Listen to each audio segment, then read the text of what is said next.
तथ्य र ताजा खोजमूलक समाचारहरूको सङ्गालो हातेमालो खबर अब तपाईको साथी र सहयात्री भन्दै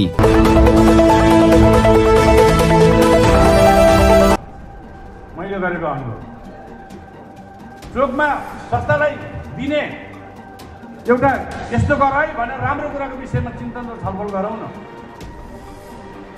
कसले 2 रुपियाँ क्यान्टिनमा बढिदियो त्यतै कुदेर हुन्छ। सबैले लिएर दिने हो। अध्यक्ष जो भए पनि घरबाट कोही सम्पत्ति बेचेर ल्याउने होइन। त्यो भाँडा घिउ भयो तिमी ज्वाइँलाई सबैलाई दिन मन हुन्छ। जगभर राम्रो हुन पाए आफ्नो कार्यक्रममा राम्रो गर्न पायो भने सबैलाई त्यो भएको भएर एक आएको छ। यो परिस्थिति सिर्जना गर्ने नेपाल सरकार हो। नेपाल सरकारका कारणबाट नेपाल सरकारले यहाँदेखि यहाँ जाने एउटा अन्तर्राष्ट्रिय एउटा विमानस्थलको भाडा तोक्न नसक्ने यो सरकार खराब हो भनेर कोही जनता बोल्न सक्दैन। यहाँ हुँदा हुँदा त हामी ट्याक्सीभित्रैबाट ब्याड कमेन्ट छ। यहाँ यस्तो तरिकाले पेसा व्यवसाय गर्न सकिन्छ। लगानी बढ्दा छन्। सरकार इभी गाडीको प्रोत्साहन गरिरहेको छ। 45-50 लाखको गाडी हाल्नुपर्ने अवस्था छ। तर हाम्रो भाडा जस्ताको तस्तै छ। सरकार भाडा समायोजन गरिदिँदैन अनि नगरिँदा त्यही पुरानो भाडा बोक्नुपर्छ अरे। ए हो सरकार 5 दिन गण्डकी प्रदेशमा महासङ्घको नेतृत्वमा बन्द गरे हो। इमान्दारितापूर्वक गरेको बन्दलाई नटेर्नु भयो होइन। देख्नुभयो कि सिक्नुभयो कि हामी पनि एचएलजी बन्नु पर्यो हो त। अब अति भयो त हामीलाई पनि छैन त। न विदेश जान दिन्छ 45 वर्ष काटेको बुढो कुनै देशले भिसा दिन्छ न हामी यहाँ पेसा गरेर खान सक्ने अवस्था छ। 20 वर्षदेखि गरेको पेसा यो अर्को पेसा जान सक्ने अवस्था छैन। त्यही भएर मैले अध्यक्षज्यू कोही पठाउ रह्यो कोही इन्डाइभर रह्यो कोही मुभमेन्ट नेपाल रह्यो। के हिजो यी एप्सहरू नआउँदा ट्याक्सीवाला भोका थिए अनि तपाईँहरूले भन्नुभयो चोकमा त अहिले गाडी चलाउँदा म त सबै चोकमा पुग्छु। राज्यले इन्डाइभर बन्द गर्दैन अरे। प्रकाश बिहारीलाई जिम्मा दिनुहोस् विश्वास गर्नुहोस् आधी घन्टामा बन्द गरिदिन्छु। मोबाइल ल्याउनुहोस् त 2200 म तपाईँहरूको मोबाइल फालिदिन्छु बन्द भइहाल्यो। ए तपाईँहरू त मोबाइलमा इन्डाइभर लुकी लुकी डाउन गर्ने अनि राज्यले चाहिँ इन्डाइभर बन्द गरेन भन्ने अप्ठ्यारो लाग्नु पर्दैन। ठिक छ भनेर विरोध नगरौँ। ठिक छैन भने 2200 ट्याक्सी मोबाइलबाट फालिदिन्छ। कहाँ र यात्रुले खोजेर मात्रै पाउँछ। ए बडो स्मार्ट कुरा तपाईँहरूलाई मात्रै गर्न आउँछ। म पनि ड्राइभर है ड्राइभरको भाषा पनि बोले आउँछ। यदि ठिक छ चुप्लाउँ ठिक छैन भने मोबाइलबाट फाल्ने हिम्मत गरौँ न। हिजो के सुरक्षाको विषयमा नि हामीले पटक पटक उठायौँ। पेसागत सम्बन्ध छँदै छैन र यी सबै कुराहरू उठान सँगसँगै तपाईँहरूको मनमा पनि कौतूहलता छ।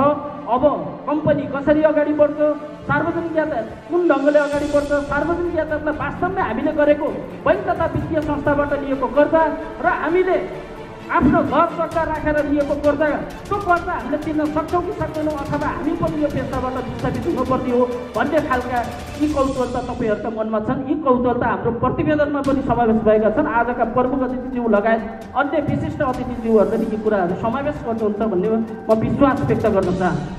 हामीले पटक पटक भन्दै आयौँ प्रदेशमै शक्तिशाली यातायात प्राधिकरणको आवश्यकता छ। त्यो रहिरहन्छ र हामीले भनिरहन्छौँ।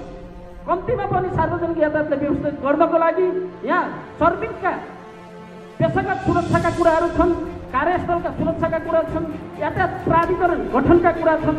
सवारी साधनको आयु तोकेर जसरी सवारी साधनको आयु तोकेर आज आम युवाहरूलाई विदेश पलायन गर्ने बाटोतर्फ राज्यले धकेलिराखेको छ। यो सन्दर्भमा सङ्घ संस्था समिति नवीकरणका कुराहरू पनि उठिरहेका छन्। प्रणाली सञ्चालन गर्ने विधि पद्धति यहाँ केही पनि छैन। हामी आफ्नो ढङ्गले आफ्नो कम्पनी आफ्नो ढङ्गले हिजोकै समितिको अवस्था जसरी चलाइरहेका छौँ त्यसलाई सञ्चालन गर्ने प्रक्रिया छैन, विधि छैन। यी तमाम समस्याहरू छन्। यी तमाम समस्याहरू हुँदाहुँदै पनि एवं नेपाल यातायात प्रणाली नयाँ बजार पोखरालाई यहाँहरूले विश्वास गरेर जुन साथ हौसला प्रदान गर्नुभएको छ यसप्रति भने गर्व गर्ने एउटा ठाउँ छ।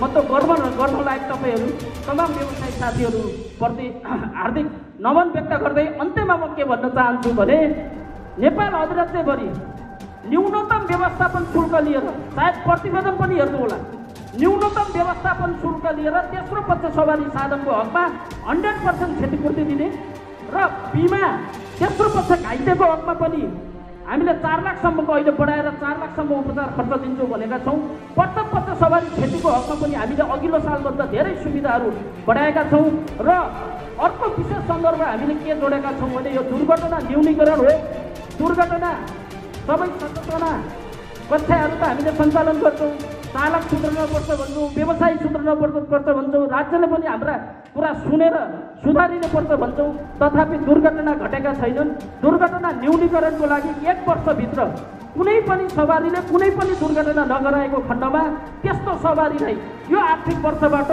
तेस्रो पक्ष बिमा कम्पनी मार्फत गर्दाखेरि 10% छुट दिने भनेर हामीले त्यो व्यवस्था पनि गरेका छौँ